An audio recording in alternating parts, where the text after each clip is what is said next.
ქვეყანაში დენის სრული გათიშვის მიზეზი ისევ უცნობია. ქართული ოცნების ოფიციალური უწყებები ამ დრომდე არ ავრცელებენ ინფორმაციას, რატომ შეუწყდა დენის მიწოდება შუაღამეს მთელ ქვეყანას.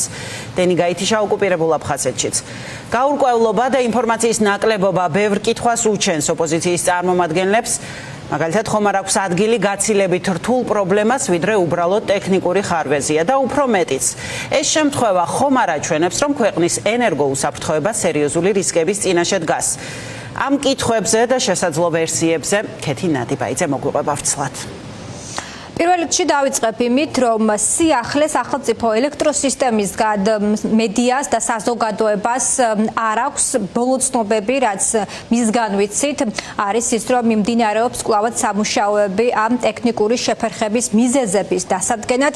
12 საათზე მეტი გავიდა და საქართველოს მოქალაქეებს კითხვაზე, თუ რატომ ჩაბნელდა რამდენიმე საათის განმავლობაში თითქმის მთელი საქართველო, ამ შეკითხვაზე პასუხი საქართველოს მოქალაქეებს არ აქვთ. კითხვები ისმება ქართული ოცნების ხელისუფლების მისამართით პოლიტიკური ოპონენტების მხრიდანაც არაერთი პარტია გამოეხმაურა უკვე ამ შემთხვევას და ისინი ლაპარაკობენ, რომ ამან აჩვენა ქვეყანაში ენერგოუსაფრთხოების პრობლემა, თუნდაც იმის გათვალისწინებით, რომ ეს შემთხვევა გამოწვეული იყოს ტექნიკური მიზეზებით, ეჭვებს აჩენს მათთვის ფაქტი, რომ ფაქტობრივად მთელი საქართველო გაითიშა რამდენიმე საათის განმავლობაში ერთდროულად და ელექტროენერგიის მომარაგება არ შეუწყდათ მხოლოდ რიგით მოქალაქეებს, არ შეწყვეტილა მხოლოდ საცხოვრებელ ობიექტებზე, არამედ სხვადასხვა ფუნქციური დანიშნულების მნიშვნელოვან ობიექტებზეც, მათ შორის სტრატეგიულ ობიექტებზეც. ღამის განმავლობაში ჩაბნელებული იყო ქალაქებში, მაგალითად საგზაო მოძრაობისთვის საჭირო მოწყობილობები და გაყვანილობები და აქედან გამომდინარე პოლიტიკური ოპონენტები აკრიტიკებენ ქართულ ოცნებას, რომ ქვეყანაში სათანადოდ არ არის უზრუნველყოფილი ენერგოუსაფრთხოება. რა მოხდა მაინც საქართველოში გუშინ ღამის საათებში არსებობს სხვადასხვა ვერსიები, სხვადასხვა წყაროების მიერ გავრცელებული და სანამ ოფიციალური ვერსია სახელმწიფო ელექტროსისტემა გააჟღერებს, მანამდე მედიისთვისაც ეს ვერსიები არის მხოლოდ ცნობილი, მათ შორის გავრცელდა ინფორმაცია ენგურჰესზე ავარიის შესახებ, ასევე გავრცელდა ინფორმაცია მაგალითად თურქეთიდან ელექტრომომარაგების იმპორტის ტექნიკური მიზეზებიდან გამომდინარე შეწყვეტასთან დაკავშირებით და ასე შემდეგ.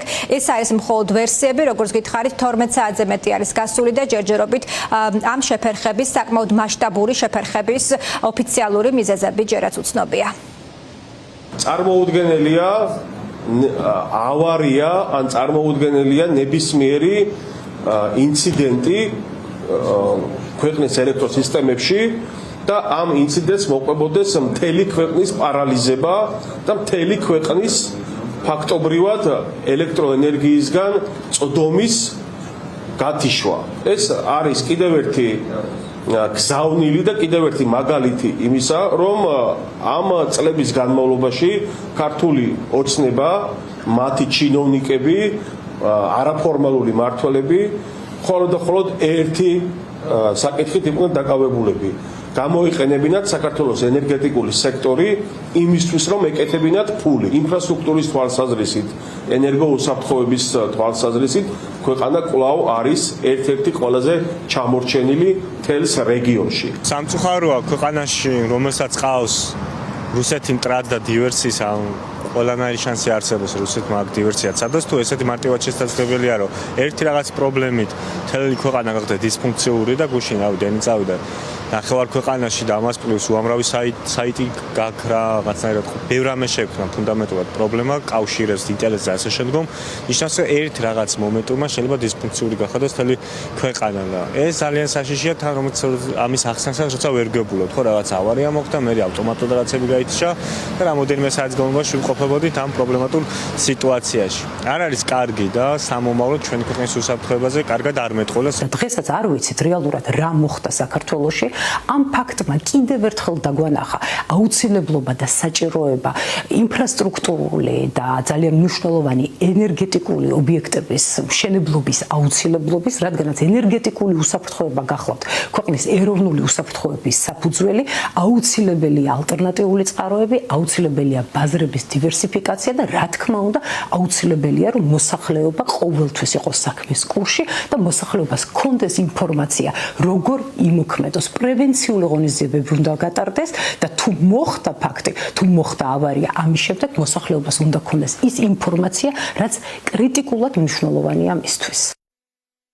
ქვეყნის მთელ ტერიტორიაზე შუქი არ იყო. ამასთან დაკავშირებით არავის საქართველოს ხელისუფლებიდან არავის არ მოაფიქრდა, რომ გამოვიდა ის გამოსულიყო დღეს და ახსნა განმარტება გაეკეთებინა, იმიტომ რომ რაღაც ეჭვები არსებობს, ძალიან ლოგიკური ეჭვები, როცა საქართველოს ტერიტორიაზე 3 საათით ხრება შუქი, მთელ ტერიტორიაზე, აქ არ არის საუბარი თბილისზე, ან თბილისის უბნებზე, ან გორზე, ქუთაისზე, მთელ ტერიტორიაზე და მათ შორის ოკუპირებულ ტერიტორიაზე, მთელ აფხაზეთში შუქი არ იყო.